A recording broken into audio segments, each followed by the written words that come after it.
like not like it used to. But where I was going it came back a lot, though. I mean, I went back a couple of years ago, and I was surprised at the sociability and the community that was there. I was there. I was there one. Not surprised, but it was a positive. Right. I was there when I left in '92. One weekend, and it rained, and like everybody had like sort of gathered under this little shelter, you know, there's a little table there and stuff, and there was a guy with the, like Congo drums and stuff, and so like the band fell together, you know, and they were playing, and everybody stood around for like the first hour. Everybody just sort of stood around, and then finally somebody pulled out a bag, you know, because everybody's under the shelter, you know. Somebody pulls out a bag, and then everybody pulled out a bag, and they just tossed, honestly, God, they just tossed their bags on the table, and it was like they were like rolling joints, like in like a production line, and like they were just rolling them down the table and passing them off the end, and it was the party was on, you know. The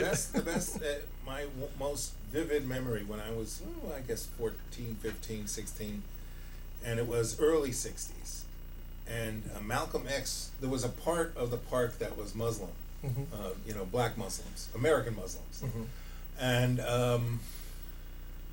Malcolm X was speaking, and it was amazing. He just could speak like you couldn't believe, and he was on his little ladder with an American flag, which is the law, like, so you can say whatever you want to say, and there had to be, I don't know, somewhere between 1,000 and 6,000 people listened to him. He had no amplifying device, no nothing, right?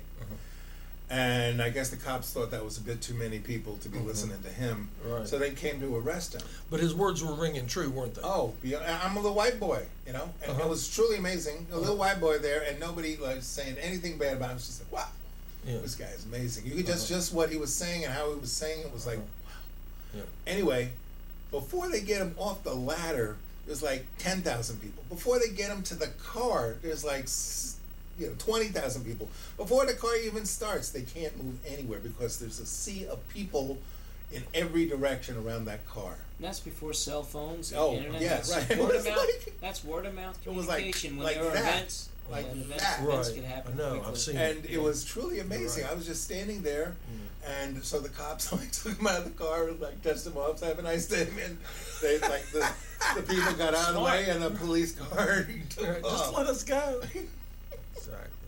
And that's the power of the populace. Right, and that's what public access. That's what we want to wake up now. Wake up. Yep. It's time to get up and stay awake. Have a cup of tea. Have a cup of coffee. At least start hanging out at the coffee shop. Do something. Not only that, kids. I'm gonna. Last time, remember when I did a little meditation?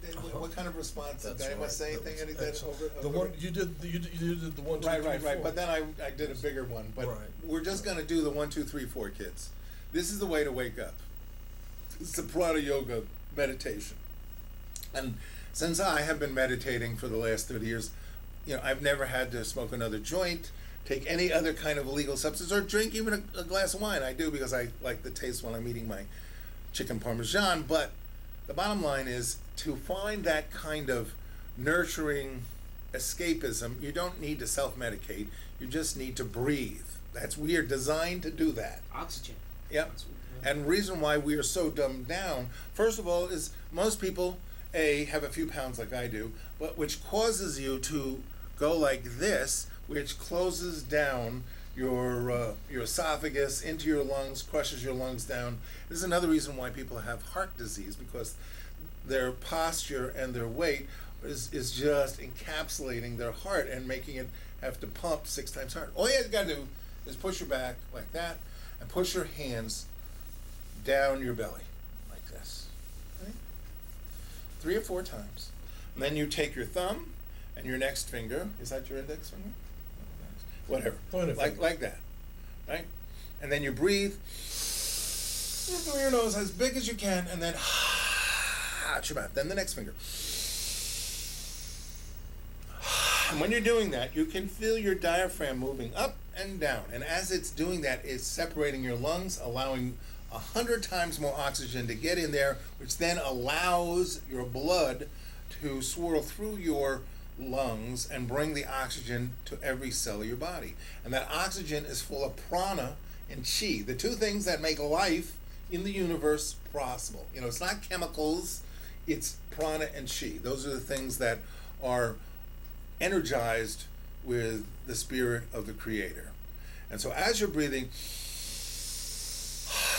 you feel that prana go into your lungs, you feel your heart pump the blood, and if you've ever seen a picture of your heart, it shows you have these two sides pumping, boom, boom, boom, boom, and it has muscles that go counter-rotating, just like an alternating current generator goes like this. And the current going through your heart is 100 times, 1,000 times stronger than the one going through your brain. Mm-hmm. And in actuality, they have shown that your heart holds emotions.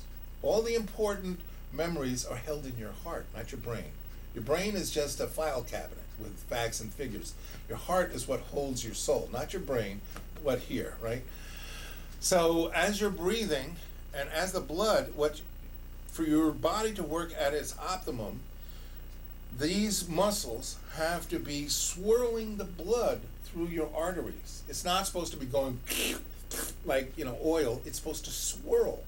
And at its optimum, you're supposed to have 3 counter-rotating swirls of blood in your arteries, thus having your own little roto-rooter. You won't get any plaque so as you're breathing now, and you're filling your lungs with it, you visualize the prana going and chi going into your lungs. What does prana look like? I know what chi looks White like. light. White that light. Right there. That's a good image of prana, a good image of chi. That right there. Okay. And see how you have these 3. They're all swirling. 3 counter-rotating orbits, right? And so if you can visualize that, you can be well on your way to. So I've been doing this 30 years. I'm a good 100 pounds overweight. I was looking at a picture of myself at 35. I was a string bean. It was like, what happened? What the hell? Too many veal parmesan. They'll do it. I owned a few too many restaurants. Anyway, so the bottom line is, so my dad was real sick. I was taking him to doctors. I said, well, I haven't had a checkup in 15 years. I'm with them. I might as well try it out. Doctor goes, I thought you'd have diabetes. You don't. I thought you'd have heart disease. You don't. I thought you'd have hypertension. You don't. He just checked everything off. He said, lose 100 pounds, your kneecaps will be better. Will be better. A lot happy. And I've lost 60 pounds. Have you? I was 360 pounds when I was at my largest. Wow, you have. Yes, so I'm down to 280. Good for you. Yeah. And I'm gonna get down to my 35 weight of 190. 190. But that visualization of breathing, doing the fingers, seeing the chi counter-rotating in your blood, man, it will overcome. Yeah, no drugs, no doctors, no nothing. And you need to go see your doctor, and you need to stay in a health regimen. But by doing that, you'll incorporate a thing that will magnify your positive health, not only physical but mental, which will then bring you into social health.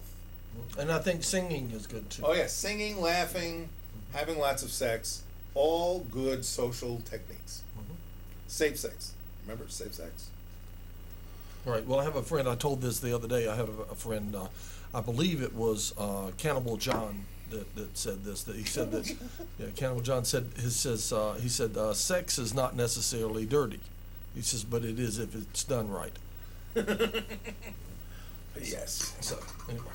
So my next question is, why hasn't you're a scientist. Yeah. Right. Exactly. Exactly. Yes. We're all scientists here. Even my dog is a scientist. Why hasn't the scientific community investigated extraterrestrials? Oh, I beg your pardon. The scientific the scientific community that I belong to. Well, okay, I should say has investigated. Right. There's the SETI program. There's the CSETI program. Right. You could hook your computer up there. Yeah, but those things are more or less. Well, define investigation. They're individual. Investigation is what buffaloes me is that for as much investigation and stuff that has gone on, how little tangible proof Right. has been brought forth. I have personally seen a UFO, and I know Right. that they exist. I don't have any problem with the existence of extraterrestrials and UFOs and stuff like that. My thing is how it has what they're up to, on the other hand, is the big question. And extraterrestrials have been here. They could be up to a lot of different things forever. And if you've got enough smarts to have the technology to get from 200 light years to here, most extraterrestrials aren't seen unless they want to be seen. And when they are seen, like I saw an I know when they don't want to be Right. seen, they they're know how gone. to do that. I was involved in the No Nukes Festival. Early in my life, I was the engineering type. And I ended up in New Mexico working for the nuclear industry for an electrical engineering company. And we worked on every element, the mining, the fuel. We worked at Los Alamos, San Diaz, Kirkland Air Force Base. I saw amazing things. And when I came back from that little extravaganza in New Mexico, it was in 1973, and I saw, basically when I went to school, I thought, well, it's pretty stupid to, nuclear technology is like cutting butter with a chainsaw. But if you got to do it, maybe it's an okay thing to do. Mm-hmm. But when I went and saw what they were doing, I said, this is nuts. They're not doing it, because of the Price-Anderson Act, because they're guaranteed $60 for every dollar they invest, and they have no liability whatsoever. What a business plan. Exactly. So I came back and said, this is terrible. I talked to a lot of friends of mine, and then after, even before 3 Mile, and we had the No Nukes. And it was more about, because the real understanding of nuclear powers, there is no separation of nuclear weapons, nuclear power stations. Exactly. On waste. There was never a nuclear power station licensed in right. this country that was ever built that was not designed and built to be a breeder reactor Right, to make to produce fuel for plutonium weapons. for bombs. Right. Although the technology was out there, Right. They never licensed Like the one. French and the Canadians and the Japanese. Let your pass that tea pot. Wanna have some fun? Okay, everybody, here we go. Let's do the chant. And folks at home, this sacred tune here is also the NRC's theme song. But anyway, we came back from that, and I got real involved in organizing, because to me it was more a social issue really than the technical, nuclear power. Mm-hmm. And so the freeze thing was very connected to the anti-nuclear movement, right? So anyway, I was an artist. I knew a lot of artists who knew other artists, and we started this thing called the No Nukes, and we did concerts, and so my job was to build the stages and do the nuts and bolts, get that kind of stuff rolling. Mm-hmm. And after the show started going, my job was to relax. And my wife and I, we had a photo studio, so we were the photographers. So we had that pass in the back, the green room where all the people are schmoozing. Anyway, we're in the DC one, right? This thing's right in front of the Capitol, right? And the thing is off to the side, right where the steps are, and they got the bagels and coffee and whatever you want. Right. So I'm there sitting there feeling pretty good about myself, and this guy who is like 16 feet tall, dressed in a child's cowboy outfit, the pressed cardboard holster, the shirt with the little 16. He was way taller than me. 6+ feet tall. Oh yeah, but 6, 7. He was at the Asheville City Parade. 10 foot. I mean, the guy looks like he was on stilts, right? Mm-hmm. And I'm looking at him, and he comes up to me and goes, "Good job, Al." I go, "That is this guy know me." He starts talking to me, and we're talking, and my wife walks over to me and walks right into his crotch. And she's about, and she just starts. She's like this right into his crotch, and just starts giggling away, and no one else back. And there's like lots of people back there, lots of newspaper guys, and this guy's wearing a children's cowboy, with the fringe and the. And nobody else sees him? No one else sees him. And my wife isn't saying, "My God, he's 16 foot, or my face is in his crotch." No, she's just giggling. And we're talking about, human beings and what their potential is. Did you ask her later? Did she? And she says, "All I can remember is giggling." Anyway, he gave me a business card, right? His name was Dirk Dorge. I hope you still have Dirk Dorge's card. He gives it to me. I pick it, and it's I feel nothing, and the letters are just floating in air. And I said, well, there's no phone. I said, well, just come back to the steps, and I'll be waiting next time you come here. So I haven't been back to the steps. I'm planning to go there sometime soon, see if he shows up. And I'm the other great flying saucer. Dirk Dorge, like a porno name. Dirk Dorge, you know. Dirk Dorge. And if a police artist wanted me to, all I could describe was this tall guy in a children's cowboy outfit. I mean, his face, he was a white guy, he had white hair. That was about as far as I could go. Dirk Dorge. Dirk Dorge. Okay. And the best flying saucer. If you're out there, Dirk. Right. Call us up. Yeah. Drop by for tea, Dirk. Yeah. Dirk Dorge is invited for tea. Please. Yes. Please. Please show up. Please come. It'll take a while for the show to get out there to him. Well, come on, he's only in D.C. It's not far as that. Doesn't take that. Right. Dirk Dorge. Dirk continue. You may not know how well Dirk may have been watching this show yesterday. Exactly. Okay. Go ahead. So this will be my last flying saucer. Sorry, I had a friend of mine. Now, how tall was Dirk? Taller than 10 feet. 12 feet. Taller. This guy 12. he looked like he was on stilts. But was he on stilts? No. I lifted his leg. There were legs there. You like lifting the legs. The other amazing thing was that he was, guys on stilts are out of proportion. All right. Right. He wasn't out of proportion. He was just a large fellow. A large guy. Dirk in a child's cowboy outfit. An invisible, non-tangible card with floating letters on it. Yes. Dirk Dorge. And I wasn't doing anything. Right.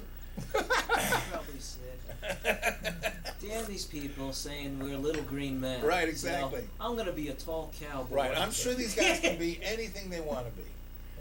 But the best flying saucer thing was, I had a friend who lived on not Rivington, what street, but it was a block south of Houston, just off of Broadway.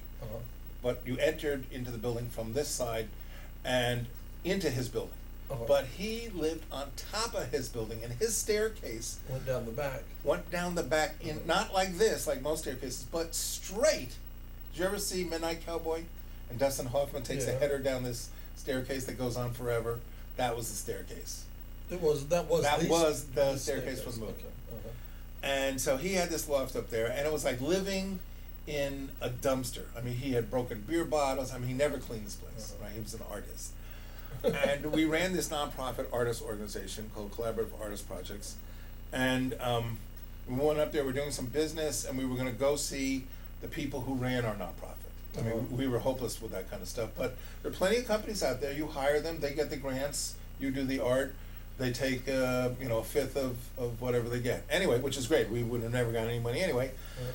So, big, long staircase. And in the daytime, there's like one light up at his floor, one light in the middle, no other lights. So it's like darker than dark coming down this thing. You open up the door onto House Street. It is bright like you can't believe, like staring into your Lico here. And we come down, and right at Houston is where all the bums hang out. And there's a bum store.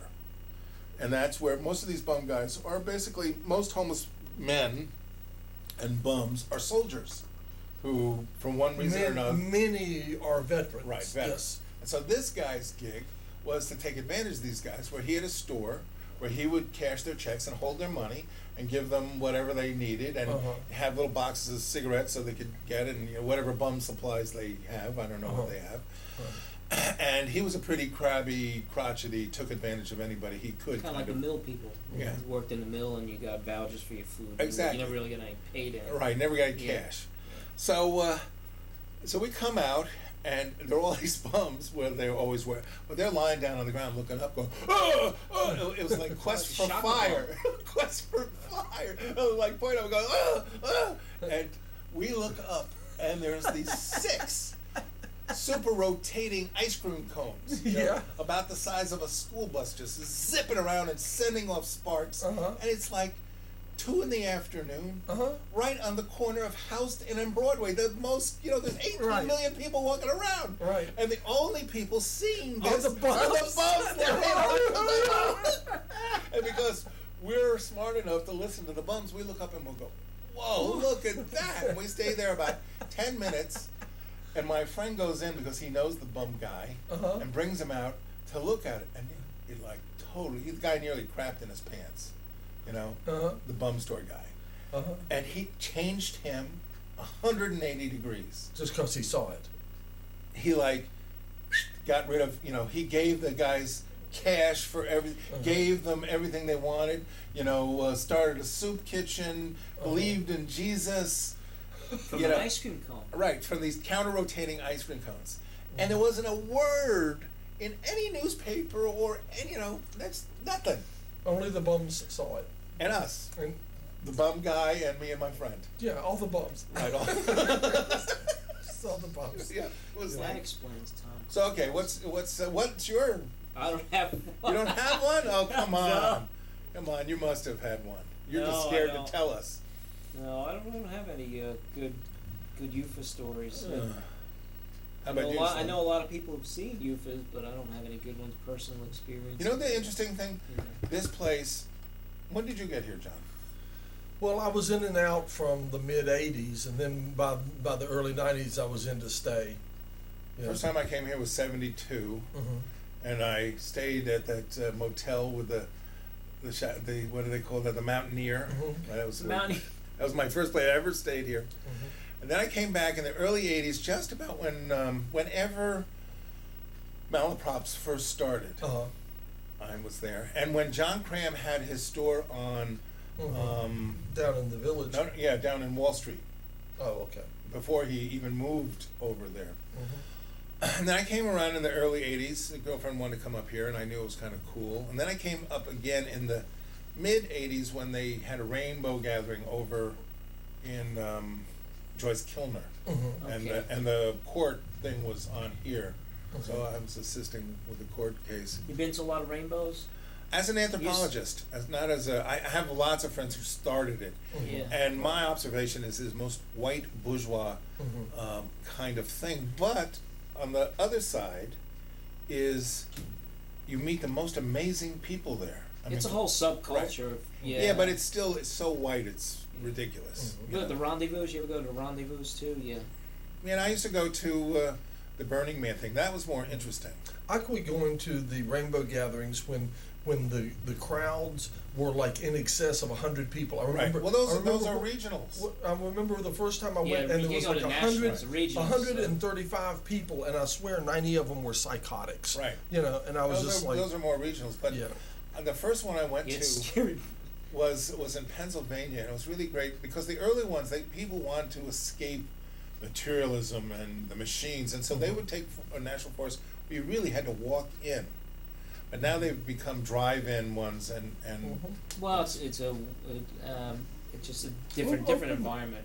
Do me a favor, open that Yeah. door, because it just dawned on me that we've locked, whoever closed that has actually locked people out. Go ahead and open it all the way. I don't think that we'll be quiet. we'll be a little quieter. Yeah, and we've got. Is that the right We're gonna time? make announcements. Yeah, it's about time for us to. We have to make So here's announcements. a guest. Come on Oh, in. please come in, Ralph. Come on in. Come on. Well, we're almost How are on. We've you? only got 10 minutes, and we're doing announcements. But you can come in and We'll make let announcements. yourself be seen. Yeah, maybe Ralph will Hey, read Ralph. an announcement. dog. Read that one. Here, take a good mic Yeah. and read an announcement for us. URTV Media Center celebrating our first year. Yay! Hey. Please join us for URTV's annual membership meeting. Tuesday, June 19th, 6 to 8 p.m., 31 College Place, Hey. 20A. That's us. 6 to 7 p.m., election of member representative to the board and hearing reports on this You should year's be progress on at board. our center. You're running, right? I'm running. Okay, Joe for Run, board. Joe, run! Joe's our, Award ceremony follows. Potluck social. Please bring food to share. Good food. In fact, bring a little bit now. Here, Joe. Down at the station. Thank you. Oh, thank you, thank you. just a little one. And I hate to run, but Well, we're a glad you showed up. tight schedule, as they say. What's going on? What's going on? I've got to go eat. Oh, got to go eat. Yes, I've got my wife out in the He's car. gotta She's eat. waiting, yeah. Oh, you just came in to drop off some material and stuff? Plug your waterfall. And say hello. shop. What's your show? Waterfalls of the Southern Highlands. The waterfalls is looking nice. You Yeah. I saw it's some coming along beautiful really good. photographs. Yeah, we've got 5 hours already, so we're Can you go out there making with real the video progress. camera? I got a little Yeah. spritzer when I watch it, so the mist comes when I watch it. It makes, And when we shoot a waterfall, it does fall. Have you gone over on Forest Service 472 off the Parkway on the backside No, of but Mount Mitchell? yeah, Yellowtail and I forget the There is a other one. place there They're on their list. that has rocks the size of school buses covered in moss that have their own gravitational field. I mean, you can walk up them.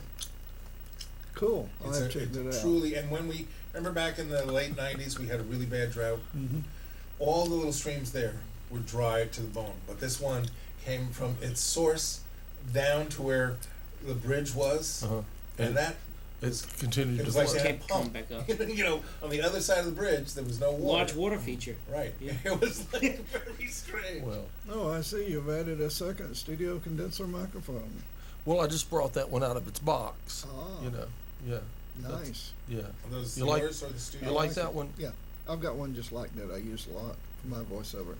It makes me sound very good. Thank you. Thank It you. does, doesn't it? Yeah. Yeah, and I really do have to run, but I've enjoyed it. You guys are wonderful. Right. Joe for board, and see y'all later. You do a Yeah. great job. We love your Thanks, shows. Ralph. Keep up the good work. Allah Ralph. Akbar. And drop by for tea anytime, please. Thank you. Okay. We have certain things we have to say. We have to Say them. Say them. Oh, wait, they're on remind the our floor. viewers Hold on. that things are a lot more like they are now than they ever have been. And we also have the proven scientific facts that as long as there's something moving on the screen and noise coming out of the box, people will sit and watch it. Right.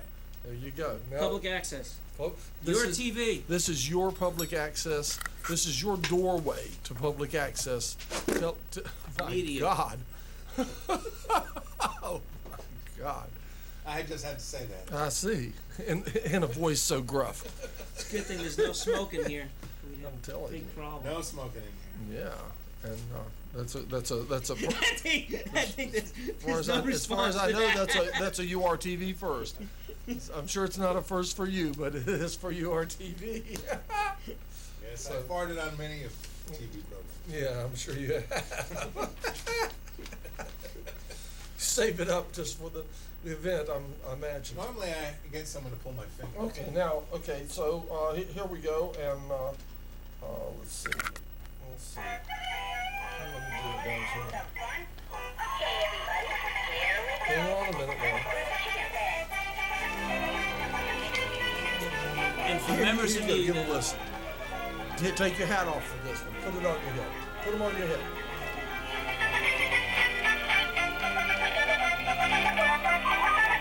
TV is offering member tutors, one-on-one. If you want a tutor and help you with your production, $50 an hour.